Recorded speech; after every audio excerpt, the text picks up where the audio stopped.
നിത്യവും കൽക്കി രൂപികളായിരിക്കുന്ന എല്ലാ നാരായണന്മാർക്കും NSK ബ്രഹ്മഗീത പാഠത്തിലേക്ക് സ്വാഗതം.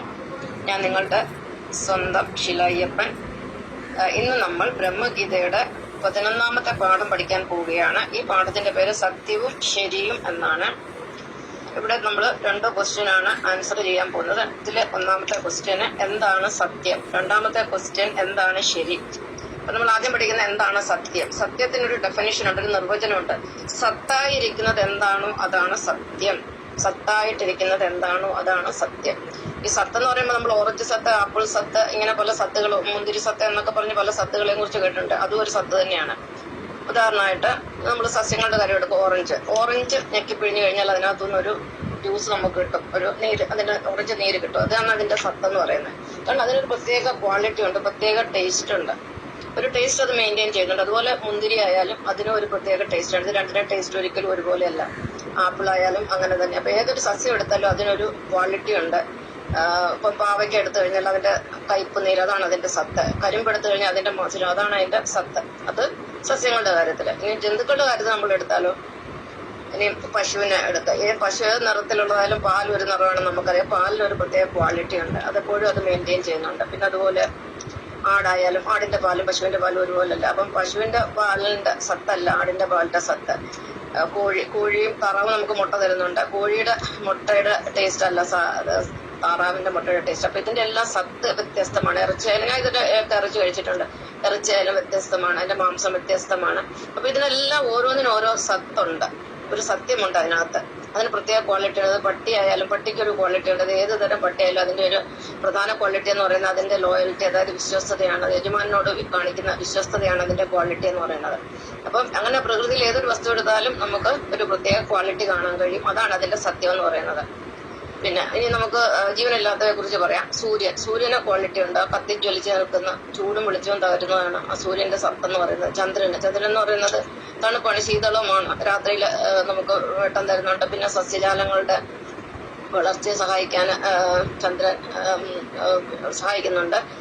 പിന്നെ അതുപോലെ പാറകളായാലും പലതരത്തിലുള്ള പാറകളെ കുറിച്ചാണ് നമ്മൾ ഗ്രാനൈറ്റുകളായാലും ഏതെല്ലാം തരത്തിലുള്ള പാറകൾ നമ്മൾ കണ്ടിട്ടുണ്ട്. അവയ്ക്കെല്ലാം പ്രത്യേകം ഒരു സത്തുണ്ട്, ഒരു ക്വാളിറ്റി അതിനകത്ത് എപ്പോഴും മെയിൻറ്റെയിൻ ചെയ്യുന്ന, ഒന്നിന്റെ ക്വാളിറ്റി അല്ല മറ്റതിന്. ഇനി അടുത്തത് നമുക്ക് ഏറ്റവും പ്രിയപ്പെട്ട ഒരു സാധനമാണ് സ്വർണം. അത് ലോഹങ്ങള് ഏറ്റവും വിലപിടിപ്പുള്ള ലോഹമാണ് സ്വർണം എന്ന് പറഞ്ഞാൽ. സ്വർണത്തിനാണ് ഏറ്റവും കൂടുതൽ മൂല്യമുള്ളത്. അതുകൊണ്ടാണ് മൂല്യമുള്ള ഭഗവാന്മാരെല്ലാം ഒരുപാട് സ്വർണ്ണം അണിയുന്നത്. കാരണം ഭഗവാന്മാർക്കൊക്കെ സ്വർണ്ണം അണിയാൻ ഭയങ്കര താല്പര്യം. കാരണം ഏറ്റവും മൂല്യമുള്ള വസ്തു ഏറ്റവും മൂല്യമുള്ളവർ ഇടണമെന്നുള്ളതാണ്. അവരുടെ മൂല്യം കൂടുകയാണ് അതിൽ കൂടെ. അപ്പം സ്വർണത്തിന് ഏറ്റവും ഇഷ്ടപ്പെടാൻ കാരണം അതിന്റെ മൂല്യം, ഒന്നാമത് അതിന്റെ തിളക്കം. പിന്നെ എത്ര വർഷം കഴിഞ്ഞാലും അതിന് യാതൊരു മാറ്റവും സംഭവിക്കുന്നില്ല. തേയ്മാനമൊക്കെ അല്പസ്വല്പം വരും. എന്നാലും പൊതുവെ നോക്കുമ്പോൾ അതിന്റെ ക്വാളിറ്റി അത് മെയിൻറ്റെയിൻ ചെയ്യുന്നുണ്ട്. അതിന്റെ തിളക്കമാണ് പ്രധാനം. പിന്നെ അതിന്റെ സോഫ്റ്റ്നെസ്, ഏറ്റവും കൂടുതൽ അടിച്ചു പരത്താൻ പറ്റുന്ന ലോഹമാണ് സ്വർണം എന്ന് പറയുന്നതിന് ഏത് ഷേപ്പിലും ആക്കി മാറ്റാം. അപ്പൊ സ്വർണത്തിന് അതിൻ്റെതായിട്ടുള്ള ഒരു സത്തുണ്ട്. പിന്നെ ഇരുമ്പായാലും അറിയാലോ അതിന്റെ ക്വാളിറ്റി. അത് കുറച്ച് കഴിയുമ്പോൾ എന്തായാലും തുരുമ്പിക്കുക. അപ്പൊ അതിന്റെ സത്തെന്ന് പറയുന്നത് അതാണ്, ആ തുരുമ്പ് പിടിക്കാന്നുള്ളതാണ്. എല്ലാ ഇരുമ്പിനും എങ്ങനെയായാലും കുറച്ച് കഴിയുമ്പോൾ തുരുമ്പൊക്കെ പിടിക്കും. പിന്നെ വെള്ളി ആയാലും വെള്ളിക്ക് നല്ല വിലയുണ്ട്. പക്ഷെങ്കിൽ വെള്ളി കുറച്ച് കഴിയുമ്പോൾ ഉപയോഗിച്ച് കഴിഞ്ഞാൽ നമുക്കറിയാലോ പാദസരോ അല്ലെങ്കിൽ എന്തെങ്കിലും വെള്ളി ആഭരണങ്ങൾ ഇട്ടുന്നൊക്കെ കുറച്ച് കഴിയുമ്പോൾ അത് കറക്കാൻ തുടങ്ങും. അപ്പൊ അതിന്റെ ക്വാളിറ്റി അതാണ്. അപ്പൊ ഇങ്ങനെ ഓരോ വസ്തുക്കളും പ്രകൃതിയിൽ അതിൻ്റെതായിട്ടുള്ള സത്ത് നിലനിർത്തുന്നുണ്ട്. പക്ഷെ സത്ത് നിലനിർത്താത്ത ഒരേ ഒരു വർഗം എന്ന് പറഞ്ഞാൽ മനുഷ്യവർഗമാണ്. അതിനെക്കുറിച്ച് ഞാൻ കൂടുതൽ പറയുന്നില്ല, അത് നിങ്ങൾ ആലോചിച്ച് നോക്കിയാൽ ശരിയാണെന്ന് തോന്നുന്നു. അപ്പൊ ഇങ്ങനെ സത്തായിരിക്കുന്ന അതിനെയാണ് നമ്മൾ സത്യം എന്ന് പറയുന്നത്. സത്യം വേറെ, ശരി വേറെ. ഇനി അടുത്ത ക്വസ്റ്റ്യൻ, നമ്മൾ 2ാമത്തെ ക്വസ്റ്റ്യൻ പഠിക്കാൻ പോകുന്നത് എന്താണ് ശരി. ശരി എന്ന് പറയുന്നത് എന്താണ്? ഭൗതികമായ കണ്ണിൽ കൂടി, നമ്മുടെ കണ്ണിൽ കൂടി നോക്കുമ്പോൾ പുറമേ കാണുന്ന വസ്തുക്കളൊക്കെ സത്യമാണെന്ന് നമുക്ക് തോന്നും. പുറമേ നമ്മൾ ഓരോന്ന് കാണുമ്പോൾ നമ്മുടെ കണ്ണുകൾ കൊണ്ട്, നമ്മുടെ നഗ്ന നേത്രങ്ങൾ കൊണ്ട് നമ്മുടെ ചില വസ്തുക്കളെയൊക്കെ നിരീക്ഷിക്കുമ്പോൾ നമുക്കത് അങ്ങ് സത്യമായിട്ട് അങ്ങ് തോന്നും. ഉദാഹരണം പറഞ്ഞു കഴിഞ്ഞാൽ മാതാപിതാക്കളെ തന്നെ എടുത്താൽ നമുക്ക് മാതാപിതാക്കൾ, എല്ലാവർക്കും മാതാപിതാക്കളുണ്ട്. എനിക്ക് മാതാപിതാക്കൾ എന്ന് പറയുമ്പോൾ മാതാവ് ഉണ്ടായിരുന്നു, പിതാവില്ലായിരുന്നു. പക്ഷെ ഭഗവാനാണ് ഇപ്പൊ എന്റെ പിതാവ്. ഇപ്പോഴല്ല, ഇന്നും അന്നും ഇന്നും എല്ലാം ഭഗവാൻ തന്നെയാണ് പിതാവ്. ഓക്കെ. അപ്പൊ മാതാപിതാക്കൾ, നമ്മള് മാതാപിതാക്കളെ കുറിച്ച് പറയുമ്പോൾ മാതാപിതാക്കളാണ് നമ്മുടെ സൃഷ്ടാവ് നമ്മൾ പറയും. നമ്മൾ സൃഷ്ടിച്ച മാതാപിതാക്കളാണ്. അത് ശരിയാണ്, ശരി, അത് തെറ്റാണ് നമുക്ക് ഒരിക്കലും പറയാൻ പറ്റില്ല. പക്ഷെ സത്യം അതല്ല. നമ്മളെ ഏകകോശത്തിൽ നിന്ന് സൃഷ്ടിച്ചത് ഭഗവാൻ നാരായണനാണ്. അവിടെ നമ്മുടെ സൃഷ്ടാവ് എന്ന് പറഞ്ഞ, യഥാർത്ഥ സൃഷ്ടാവ് എന്ന് പറഞ്ഞാൽ ഭഗവാൻ നാരായണനാണ്. അതാണ് സത്യം എന്ന് പറയുന്നത്. ഇനി മറ്റൊരു ഉദാഹരണം മതങ്ങൾ. ഓരോ മതങ്ങൾ, നമുക്ക് പ്രധാനമായിട്ട് 3 മതങ്ങളാണ് ഉള്ളത്: ദേവമതം, അസുരമതം, ബ്രഹ്മമതം. ഇപ്പം ദേവമതം എന്ന് പറഞ്ഞാൽ ക്രിസ്തുമതമാണ്. ക്രിസ്തുമതം പറയുന്ന യേശു ക്രിസ്തുവാണ് പിന്നെ പിതാവിലേക്ക് അല്ലെങ്കിൽ സൃഷ്ടാവിലേക്കുള്ള വഴി, ഏകദൈവം. ഇതിൽ കൂടെ മാത്രമേ നമുക്ക് എല്ലാവർക്കും സ്വർഗം കിട്ടത്തുള്ളൂ, വേറെ ആരുടെ കൂടെ സ്വർഗം കിട്ടത്തില്ല. അത് അവരുടെ വിശ്വാസം, അത് വിശ്വാസമാണ്. അവർ പറയുന്ന, അവരെ സംബന്ധിച്ചുള്ള അത് ശരിയാണ്, അത് തെറ്റാണെന്ന് ആർക്കും പറയാൻ പറ്റത്തില്ല. അത് ശരിയാണ്, 100% ശരിയാണ്. അതുപോലെ ഹിന്ദുക്കൾ പറയും, അല്ലെങ്കിൽ ബ്രഹ്മമതക്കാർ പറയും, ബ്രഹ്മാവാണ് സൃഷ്ടാവ്, ബ്രഹ്മാവിന്റെ സൃഷ്ടികളെല്ലാം ഞങ്ങൾ ആരാധിക്കുന്നതുകൊണ്ട് ബ്രഹ്മാവ് എന്തൊക്കെ സൃഷ്ടിച്ചിട്ടുണ്ട് അതിനെല്ലാം ഞങ്ങൾ ആരാധിക്കുന്നു. അതാണ് അവർ പറയുന്നത്. അവർ പറയുന്ന ബ്രഹ്മാവിന്റെ സൃഷ്ടികൾ ആരാധിക്കുന്നതുകൊണ്ട് കുഴപ്പമൊന്നുമില്ല, സൃഷ്ടിയ സൃഷ്ടാവ് ഒക്കെ ഒന്ന് തന്നെയാണ്, അതും ശരിയാണ്. ഇനി 3ാമത്തെ കൂട്ടർ എന്ന് പറയുന്നത് ഇസ്ലാം മതം, അസുരമതം, അല്ലെ ശൈവമതം. അപ്പൊ ഇവർ പറയുന്നത് അള്ളാഹു അല്ലാതെ വേറെ ദൈവമില്ല, അള്ളാഹു ആണ് പ്രപഞ്ചം മൊത്തം സൃഷ്ടിച്ചത്, അള്ളാഹുവിൽ കൂടെ മാത്രമേ സ്വർഗമുള്ളതെന്നാണ് അവർ പറയുന്നത്.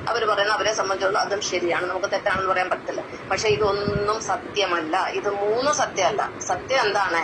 പ്രപഞ്ചത്തിന് ഒരൊറ്റ സൃഷ്ടാവേ ഉള്ളൂ, അത് ഭഗവാൻ നാരായണനാണ്. പക്ഷെ ആ നാരായണൻ ആരാണെന്ന് ചോദിച്ചാൽ, ആ ഭഗവാൻ നാരായണൻ എന്ന് പറഞ്ഞാൽ ഓരോ മനുഷ്യനുമാണ്. ഭഗവാൻ ഇരിക്കുന്ന ഓരോ മനുഷ്യന്റെ ഹൃദയത്തിലാണ്.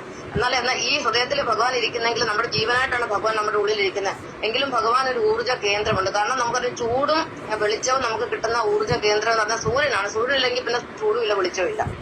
അപ്പം ജീവൻ വന്നിരിക്കുന്ന ആ ഒരു സ്രോതസ്, അതാണ് ഭഗവാൻ നാരായണ. അത് വെള്ളമാണ്, വെള്ളത്തിലാണ് ഭഗവാന്റെ സ്രോതസ്, അല്ലെങ്കിൽ ഭഗവാന്റെ ഉത്ഭവ കേന്ദ്രം, അല്ലെ ഊർജ്ജ കേന്ദ്രം എന്ന് പറഞ്ഞത് നാരം തന്നെയാണ്, ജലം തന്നെയാണ്. ജലത്തിൽ നിന്നാണ് നമ്മളെല്ലാം സൃഷ്ടിച്ചിരിക്കുന്നത്. നമുക്കറിയാലോ, നമ്മുടെ അമ്മയുടെ ഗർഭത്തിൽ ജലമായിരുന്നു. അമ്മയുടെ അണ്ടം, ഓവം കിടക്കുന്നത് ജലത്തിലാണ്. അതുപോലെ ശുക്ലം, അതായത് സ്പേം കിടക്കുന്ന ജലത്തിലാണ്. അതെല്ലാം ലിക്വിഡ് ആണല്ലോ. അപ്പൊ വെള്ളമില്ലാതെ ഒരു സൃഷ്ടി ഉള്ളത് നടക്കത്തില്ല. പിന്നെ നമുക്കൊരു ചെടി മുളപ്പിക്കുക, അല്ലെ ഒരു വിത്ത് മുളപ്പിക്കണമെങ്കിൽ അതിലും വെള്ളം ഒഴിച്ചെങ്കിലേ പറ്റുള്ളൂ, എങ്കിൽ മാത്രമേ ജീവൻ അതിലോട്ട് പ്രവേശിക്കത്തുള്ളൂ. അപ്പം ജീവന്റെ ആധാരം എന്ന് പറയുന്നത് ജലം തന്നെയാണ്. അതുകൊണ്ട് നമ്മൾ ജീവജലം എന്ന് പറയുന്നത്. അപ്പം എല്ലാ വസ്തുക്കളിലും എന്താ പറയാ, ഈശ്വരനുണ്ട്, ഭഗവാൻ. അപ്പൊ സത്യം എന്ന് പറയുന്നത് ഒന്നേ ഉള്ളൂ. അത് എല്ലാവരെയും സൃഷ്ടിച്ചതും ഈ പ്രപഞ്ചം മുഴുവൻ നിറഞ്ഞിരിക്കുന്ന ഓംനി പ്രസന്റ്, അല്ലെങ്കിൽ ഓംനി പൊട്ടന്റ്, സർവശക്തനായും സർവവ്യാപിയായും ഓംനിസെന്റ് എന്ന് പറഞ്ഞാൽ സർവജ്ഞനായിട്ടും ഇരിക്കുന്ന ആ ശക്തി തന്നെയാണ് സത്യം എന്ന് പറയുന്നത്. ബാക്കി ആളുകളെല്ലാം പറയുന്ന കാര്യങ്ങളൊക്കെ ശരിയാണ്, മാതാപിതാക്കൾ ശരിയാണ്, മതങ്ങൾ പറയുന്നത് ശരിയാണ്, പക്ഷെ സത്യമല്ല. മാതാപിതാക്കൾ എന്ന് പറഞ്ഞാൽ നമ്മുടെ പിന്നെ ഭൗതികമായ കണ്ണുകൂടെ നോക്കുമ്പോൾ അത് ശരിയാണ്, മതങ്ങൾ പറയുന്നത് ശരിയാണ്. ഇനി അടുത്തൊരു ഉദാഹരണം എന്ന് പറഞ്ഞാല് ഭൂമി കറങ്ങുന്നു. നമുക്കറിയാലോ, ദിനരാത്രങ്ങൾ ഉണ്ടാവുന്നു. അപ്പൊ നമ്മൾ സ്കൂളിൽ കുട്ടികളെ പഠിപ്പിക്കുന്നുണ്ട് ദിനരാത്രങ്ങൾ എങ്ങനെ ഉണ്ടാവുന്നു, how day and nights are formed എന്ന് ചോദിച്ചു കഴിഞ്ഞാൽ കുട്ടികൾ പറയും അത് ഭൂമി കറങ്ങുന്നതുകൊണ്ടാണ് എന്ന് പറഞ്ഞു കഴിഞ്ഞാൽ ഭൂമി കറങ്ങുന്നത് ശരിയാണ്.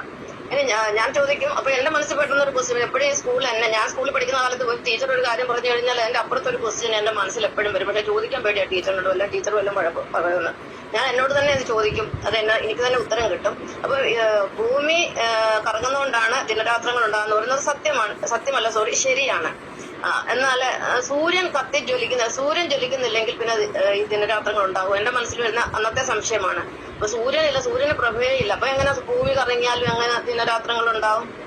ഭൂമി എത്ര കറങ്ങിക്കോട്ടെ, സൂര്യപ്രകാശമില്ല. അപ്പൊ ഇരുട്ട് മാത്രമേ ഉള്ളൂ, രാത്രിയും പകലും അങ്ങനെ ഉണ്ടാവും. അപ്പൊ സൂര്യനും അവിടെ ഒരു ഘടകമാണ്. പക്ഷെ നമ്മുടെ പുസ്തകത്തിൽ അല്ലെങ്കിൽ സയൻസിനകത്ത് സൂര്യൻ പ്രകാശിക്കുന്നതുകൊണ്ടാണെന്ന് ഒരു ഉത്തരം എഴുതിയാൽ ആ കുട്ടിക്ക് 0 കിട്ടത്തേ ഉള്ളൂ, വെട്ടിക്കളയും ആൻസർ. അപ്പൊ ഭൂമി കറങ്ങുന്നതുകൊണ്ടാണ് ദിനരാത്രങ്ങൾ ഉണ്ടാകുന്നതെന്ന് കുട്ടി എഴുതിയെങ്കിലേ മാർക്ക് കൊടുക്കുള്ളൂ. പക്ഷെ എന്റെ മനസ്സിൽ അന്നും ഇന്നും ഒരേ ഉത്തരമാണ്, ഭൂമി കറങ്ങണമെങ്കിലും സൂര്യൻ പ്രകാശിക്കണമെങ്കിലും അതിലൊരു ഊർജം പ്രവർത്തിച്ചേ മതിയാകൂ. കാരണം മേശപ്പുറത്തിരിക്കുന്ന ഒരു ബോൾ ഒരിക്കലും കറങ്ങുകയില്ല. അതിനകത്തൊരു ബലം പ്രയോഗിച്ച് ഒന്നേ നമ്മൾ കൈ പിടിച്ചത് കറക്കണം, അല്ലെങ്കിൽ അതിനകത്തൊരു മെഷീനറി ഫിറ്റ് ചെയ്തിട്ട് ഒരു സെല്ലോ വല്ലം വെച്ച് അതിനെ കറക്കാനുള്ള എന്തെങ്കിലും മെഷീനറി അതിനകത്ത് വേണം. ഒരു ഊർജ്ജം പകരണമെങ്കിൽ മാത്രമേ അത് കറങ്ങുള്ളൂ. അപ്പം ഭൂമി കറങ്ങണമെങ്കിൽ അതിലെത്രയോ ഊർജ്ജം പകരേണ്ട ഒരു ശക്തി അവിടെയുണ്ട്. അപ്പൊ സൂര്യൻ ഇത്രയും വോൾട്ടിൽ അല്ലെ ഇത്രയും ഹൈ ടെമ്പറേച്ചർ അല്ലെ ഇത്രയും ഊർജ്ജത്തിൽ പ്രകാശിക്കണമെങ്കിൽ, നമുക്കറിയാം ഈ ബൾബൊക്കെ പ്രകാശിക്കണമെങ്കിൽ ഇലക്ട്രിസിറ്റി വേണം. ഇലക്ട്രിസിറ്റി ഇല്ലാതെ ഒരു ബൾബും പ്രകാശിക്കത്തില്ല. അപ്പൊ ഊർജ്ജം അവിടെ ഉണ്ടെങ്കിൽ അത് പ്രകാശിക്കുള്ളൂ. എന്ന് പറഞ്ഞാൽ ഈ സൂര്യനെ പ്രവർത്തിപ്പിക്കുന്ന ഊർജ്ജം എന്താണ്, ഏത് ഊർജ്ജം കൊണ്ടാണ് സൂര്യൻ കത്തിജ്വലിച്ചുകൊണ്ട് നിൽക്കുന്നത്? അപ്പൊ എന്റെ ഉത്തരം സ്കൂളിൽ ടീച്ചർ പഠിപ്പിക്കുന്നു, അന്നും എന്റെ മനസ്സിൽ വരുന്ന ഉത്തരം ഇതാണ്, ഇത് ഭൂമി കറങ്ങുന്നതും ഉണ്ടോ അല്ലെങ്കിൽ സൂര്യൻ പ്രകാശിക്കുന്നതുകൊണ്ടോ ഒന്നും അല്ല ദിനരാത്രങ്ങൾ ഉണ്ടാകുന്നത്. അതിന്റെ പിന്നില് ഇവരെ രണ്ടുപേരെയും പ്രവർത്തിപ്പിക്കുക, ഇവരെ സൃഷ്ടിക്കുകയും ഇവരെ സംരക്ഷിക്കുകയും ഇവരെ ജീവിപ്പിക്കുകയും ഇവരിൽ ഊർജം പകരുന്നതുമായ ഒരു ശക്തി അതിന്റെ പിന്നിലുള്ളത് കൊണ്ട് മാത്രമാണ്. ആ ശക്തി ഏതാണെന്ന് അന്ന് എനിക്കറിയത്തില്ലായിരുന്നെങ്കിൽ ഈ കഴിഞ്ഞ 18 വർഷമായിട്ട് ഞാൻ മനസ്സിലാക്കിയ ശക്തി എന്ന് പറയുന്നത് പ്രപഞ്ചനാഥനായ ജഗത്പിതാവായ നാരായണനാണെന്ന്. അപ്പൊ ഇതാണ് സത്യവും ശരിയും തമ്മിലുള്ള വ്യത്യാസം. സത്യം എന്ന് പറയുന്നത് സത്താണ്, ഒരു ക്വാളിറ്റിയാണ്, ക്വാളിറ്റി ഒരു ഗുണമാണത്. ഓരോ വസ്തുക്കൾക്ക് ഓരോ ഗുണമാണ്. പക്ഷെ മനുഷ്യർക്ക് ഈ ഗുണങ്ങളൊന്നുമില്ല. ഇപ്പൊ മനുഷ്യന്റെ ഗുണം എന്ന് പറഞ്ഞാൽ 2-3 ഗുണമാണ് പ്രധാനമായിട്ട്. ഒന്ന്, കാശുണ്ടാക്കുക. രണ്ടാമതായ ആരെ കൊന്നാലും വേണ്ടില്ല കാശുണ്ടാക്കണം. പിന്നെ കുറെ സമ്പാദിക്കുക. പിന്നെ കുറെ ലിംഗപൂജ ചെയ്യുക. ലിംഗപൂജ എന്ന് പറഞ്ഞാൽ സെക്സ് എന്നുള്ളതാണ്. അതാണ് മനുഷ്യന് കൂടുതൽ ആഗ്രഹം. 2-3 കാര്യത്തിലാണ് മനുഷ്യന് കൂടുതൽ അവരുടെ സത്തിരിക്കുന്നത്. ഞാൻ കൂടുതലായിട്ട് ഇതിനെ കുറിച്ചൊന്നും പറയുന്നില്ല. സത്യവും ശരിയും എന്താണെന്ന് കുറച്ച് മനസ്സിലായെന്ന് ഞാൻ വിചാരിക്കുന്നു. നന്ദി, നമസ്കാരം.